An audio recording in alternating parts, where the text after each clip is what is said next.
Back. I'm joined by Dr. Casey Harbine for another edition of Morning Rounds. Thanks for coming in this morning. Yeah, thank you. Today's topic is measles. So why are we talking about measles today? Well, it's super unfortunate, isn't it? Yeah. It's amazing to think we even need to talk about measles. But we are in the midst of a few outbreaks in the United States right now with measles. Last year, 2018, there were over 300 cases of measles, which is the second largest outbreak of measles in the last 10 years. The one before was in 2014, there were 600 cases.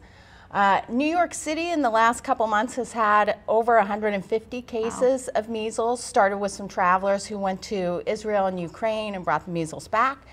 And now Clark County in Washington State, Vancouver, has had well over 20 cases of measles diagnosed there, pretty much all of them in unvaccinated children and young adults. So how contagious is measles? Measles actually is extremely contagious. It's an airborne virus and it can remain in the air where we can contract it for up to 2 hours in an enclosed space. Okay, so what are the symptoms then? Right, so measles starts out just like any other kind of viral illness with a cough, a high fever, and then a couple days later you can get a rash all over yourself.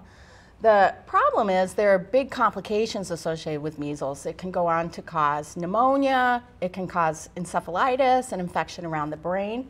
And prior to the vaccine in the 1960s, 400 to 500 people died every year, and over 50,000 were admitted to the hospital because of complications from measles. Is it preventable?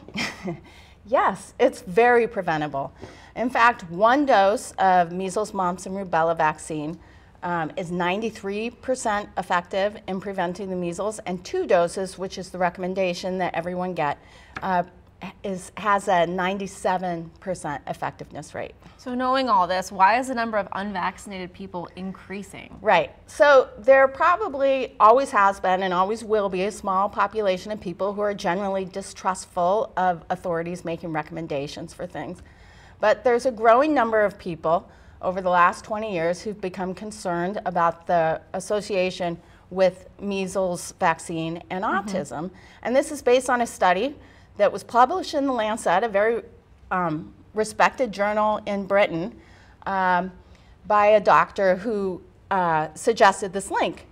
It was since found out that this doctor received funding and payments from lawyers who were suing companies over the vaccine and falsified his data. The Lancet has since retracted that. This gentleman has lost his medical license, but yet it's still out there and the damage is done. Numerous studies since that time have totally discounted any association and have proven over and over again the safety of this vaccine. So what are the vaccination recommendations then? So in general, the vaccination is recommended to be given to children. Children under 12 years of age, however, can't receive it, so that's another reason to get vaccinated, because these are children who are at risk. So the first vaccine is usually given between 12 and 15 months, the second vaccine between 4 and 6 years of age. And then it's generally a good idea for teenagers and adults to make sure, have their antibodies tested to make sure they don't need a booster. All right, well, thank you for answering some of those questions for us. If you have any questions you would like answered, you can email them right to us, morningrounds@kpax.com.